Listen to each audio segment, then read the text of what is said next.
ಜೆಡಿಎಸ್ಗೆ ಆ ಒಂದು ವಿಡಿಯೋ ಸಂಕಷ್ಟ. ನಾನ್ ಲಚ್ಚಗೆಟ್ಟವನು, ನೀವು ಲಚ್ಚಗೆಟ್ಟವರು. ಏನಿದು ರೇವಣ್ಣ ಹೊಸ ಎಡವಟ್ಟು? ನೀನು ತಾಕತ್ತಿದ್ರೆ, ನೀನು ಗಂಡಸಾಗಿದ್ರೆ ನನ್ನ ಎದುರುಗಡೆ ಬಾ. ಆ ಲೆವೆಲ್ ಹಿಡಿಯಕ್ಕಾಗುತ್ತೆ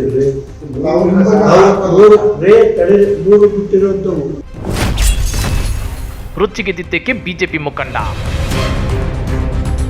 ಒಂದು ವಿಡಿಯೋ, ಒಂದೇ ಒಂದು ವಿಡಿಯೋ ಇಡೀ ಜೆಡಿಎಸ್ ಪಕ್ಷಕ್ಕೆ ಲೋಕಸಭಾ ಚುನಾವಣೆಯಲ್ಲಿ ಮುಳುವಾಗುತ್ತಾ? ಆ ಒಂದು ವಿಡಿಯೋ ದಳಪತಿಗಳ ಭದ್ರಕೋಟೆಯಲ್ಲೇ ಜೆಡಿಎಸ್ ಒಂದು ಸೀಟು ಗೆಲ್ಲೋದಕ್ಕೆ ಬಿಡಲ್ವಾ? ಹಾಗಾದ್ರೆ ಏನಿದು ಆ ಒಂದು ವಿಡಿಯೋ?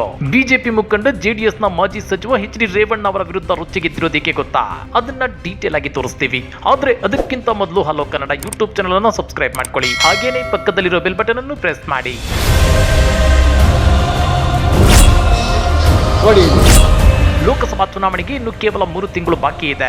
ರಾಜ್ಯದಲ್ಲಿ ಬಿಜೆಪಿ ಮತ್ತು ಜೆಡಿಎಸ್ ಜಂಟಿಯಾಗಿ ಲೋಕಸಭಾ ಚುನಾವಣೆಯನ್ನ ಎದುರಿಸೋಕೆ ಸಜ್ಜಾಗಿವೆ. ಇಂಥ ಟೈಮಲ್ಲೇ ಇದೀಗ ಜೆಡಿಎಸ್ ಪಕ್ಷದಲ್ಲಿ ಬೆಂಕಿ ಬಿರುಗಾಳಿ ಏಳುವ ಸಾಧ್ಯತೆ ಇದೆ.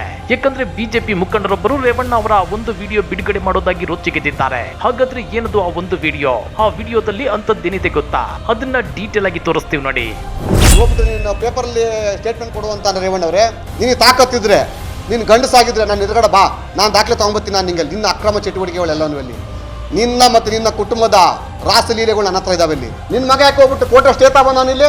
ಏನಕ್ಕೆ ಕೋರ್ಟ್ ಸ್ಟೇ ತಗೊಂಡ್ರೆ ಏನಕ್ಕಿದು? ಕೋರ್ಟ್ ಸ್ಟೇ ತಂದ್ರದ್ದು ಇದು ಕರ್ನಾಟಕ ರಾಜ್ಯದಲ್ಲಿರುವ ಪ್ರತಿಯೊಂದು ಮಾಧ್ಯಮದ ಮೇಲೆ, ರಾಷ್ಟ್ರೀಯ ಮಾಧ್ಯಮಗಳು, ರಾಜ್ಯ ಮಾಧ್ಯಮಗಳು, ಸೋಷಿಯಲ್ ಮೀಡಿಯಾಗಳು, ಟ್ವಿಟರ್ಗಳು, ಫೇಸ್ಬುಕ್ಗಳು ನನ್ನ ಅಶ್ಲೀಲ ಚಿತ್ರಗಳನ್ನ ಬಿಡುಗಡೆ ಮಾಡಬಾರ್ದು ಅಂತೇಳಿ. ನಾನು ಲಚ್ಚಗೆಟ್ಟವನು, ನೀವು ಲಚ್ಚಗೆಟ್ಟವರು. ಬಿಜೆಪಿ ಮುಖಂಡ ದೇವರಾಜೇಗೌಡ ಹಾಗೂ ಮಾಜಿ ಸಚಿವ ರೇವಣ್ಣ ಕುಟುಂಬ ರಾಜಕೀಯ ಸಂಘರ್ಷ ಮತ್ತೆ ತಾರಕಕ್ಕೇರಿದೆ. ವಾರದ ಹಿಂದೆ ಹಾಸನದಲ್ಲಿ ಸುದ್ದಿಗೋಷ್ಠಿ ನಡೆಸಿ ರೇವಣ್ಣ ಕುಟುಂಬದ ರಾಸಲೀಲೆ ವಿಡಿಯೋ ಇದೆ, ರೇವಣ್ಣ ಇನ್ ಮುಂದೆ ಬಾಯಿ ಮುಚ್ಚಿಕೊಂಡು ಸುಮ್ಮನಿರ್ಬೇಕು ಅಂತೇಳಿ ಬಿಜೆಪಿ ಮುಖಂಡ ಹಾಗೂ ವಕೀಲ ದೇವರಾಜೇಗೌಡ ಹೇಳಿದ್ರು. ಅಷ್ಟೇ ಅಲ್ಲ, ಅವರು ಸುಮ್ಮನಿರದಿದ್ರೆ ಹಾಸನದ ಪ್ರಮುಖ ವೃತ್ತಗಳಲ್ಲಿ ಎಲ್ಇಡಿ ಪರದೆ ಹಾಕಿ ವಿಡಿಯೋ ಪ್ಲೇ ಮಾಡೋದಾಗಿ ಮಾತನಾಡಿದ್ದ ಬಿಜೆಪಿ ಮುಖಂಡ ಹಾಗೂ ವಕೀಲ ದೇವರಾಜೇಗೌಡ ಹೇಳಿಕೆಗೆ ಮಾಜಿ ಸಚಿವ ಎಚ್.ಡಿ. ರೇವಣ್ಣ ವಾಗ್ದಾಳಿ ನಡೆಸಿದ್ರು. ರೇವಣ್ಣ ಹೇಳಿಕೆ ಬೆನ್ನಲ್ಲೇ ಸವಾಲು ಸ್ವೀಕಾರ ಮಾಡೋದಾಗಿ ಮಾಧ್ಯಮ ಗೋಷ್ಠಿ ಕರೆದ ದೇವರಾಜೇಗೌಡ ರೇವಣ್ಣರ ಸವಾಲನ್ನ ಸಂತೋಷದಿಂದ ಸ್ವೀಕಾರ ಮಾಡಿದ್ದೇನೆ. ಒಂದು ವಿಡಿಯೋವನ್ನ ರಾಜ್ಯದ ಜನತೆ ಹಾಗೂ ದೇಶದ ನಾಗರಿಕರ ಮುಂದೆ ಇಡುತ್ತೇನೆ ಅಂತೇಳಿ ಮೆಸೇಜ್ ನೀಡಿದ್ದಾರೆ. ಮಾಜಿ ಸಚಿವ ಎಚ್.ಡಿ. ರೇವಣ್ಣ ಅವರ ಸವಾಲನ್ನ ಸ್ವೀಕರಿಸಿದ್ದೇನೆ. ಅವರ ಸವಾಲಿಗೆ ಸರಿಯಾದ ಉತ್ತರ ಕೊಡುತ್ತೇನೆ. ರೇವಣ್ಣ ಅವರೇ, ನಾನು ಯಾವುದೇ ಬೇನಾಮಿ ಆಸ್ತಿ ಮಾಡಿಲ್ಲ. ನನ್ನ ಆಸ್ತಿ ಪತ್ರಗಳನ್ನ ನಿಮ್ಮ ಮನೆಗೆ ಕೊರಿಯರ್ ಮಾಡುತ್ತೇನೆ. ರೇವಣ್ಣ ಅವರೇ, ನನ್ನ ಬಳಿ ಬೇನಾಮಿ ಹೆಂಡತಿ, ಆಸ್ತಿ, ಮನೆ ಇಲ್ಲ. ನಿಮ್ಮ ಮನೆ ಅಡ್ರೆಸ್ ಸರಿಯಾಗಿ ಕೊಡಿ. ಪರ್ಮನೆಂಟ್ ಅಡ್ರೆಸ್ ಕೊಟ್ರೆ ಸೇಲ್ ಡೀಡ್ ಪತ್ರಗಳನ್ನ ಕೊರಿಯರ್ ಮಾಡುತ್ತೇನೆ ಅಂತ ಹೇಳಿದ್ದಾರೆ. ಜನರಿಗೆ ಮಂಕುಬೂದಿ ಎರಚುವ ಕೆಲಸ ಮಾಡುತ್ತಿದ್ದಾರೆ.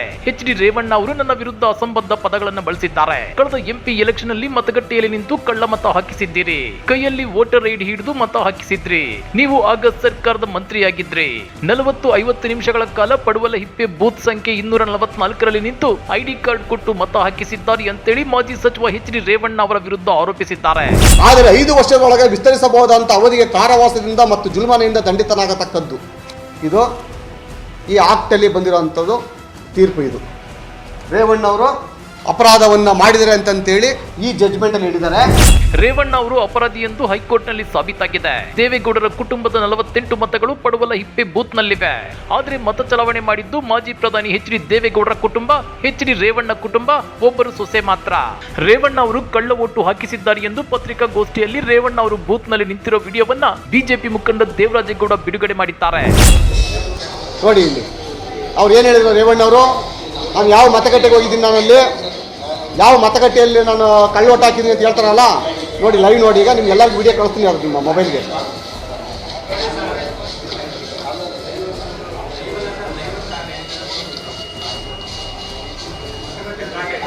ಬೂತ್ ಒಳಗಡೆ ಇರೋದು ಇದು.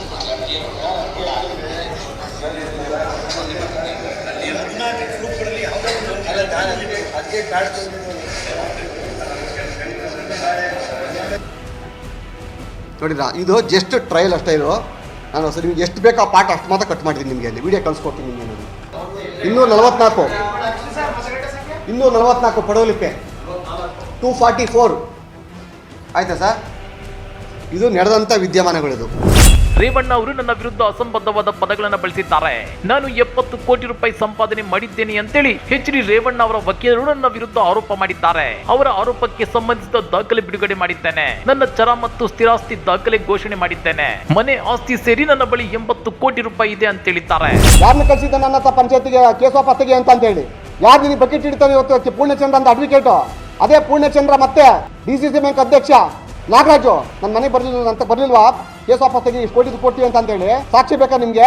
ನೀನ್ ದಡ್ಡ ಇರ್ಬೋದು, ನಾನು ದಡ್ಡ ಅಲ್ಲ. ಅಲ್ಲಿ ನಾನು ಅವತ್ತಿನ ಡೇಟ್ ಇಂದ ಆ ಟೈಮಲ್ಲಿ ಯಾವ ಟೈಮಲ್ಲಿ ಬಂದೆ ಆ ಟೈಮಲ್ಲಿ ಪ್ರತಿಯೊಂದು ವಿಡಿಯೋ ಮಾಡ್ತಿದ್ದೀನಿ ನಾನಲ್ಲಿ. ಹಾಗಾದ್ರೆ ಲೋಕಸಭಾ ಚುನಾವಣಾ ಹೊಸ್ತಿಲಲ್ಲಿ ಈ ಪ್ರಕರಣ ಜೆಡಿಎಸ್ಗೆ ಕಂಟಕವಾಗಿ ಪರಿಣಮಿಸುತ್ತಾ ಇದು ಬಿಜೆಪಿ ಮತ್ತು ಜೆಡಿಎಸ್ ದೋಸ್ತಿಗೆ ಹಳೆ ಮೈಸೂರು ಭಾಗದಲ್ಲಿ ಹೊಸ ಸಂಕಷ್ಟವನ್ನ ತಂದೊಡ್ಡುತ್ತಾ? ಕಮೆಂಟ್ ಮಾಡಿ, ವಿಡಿಯೋ ಲೈಕ್ ಮಾಡಿ, ಶೇರ್ ಮಾಡಿ.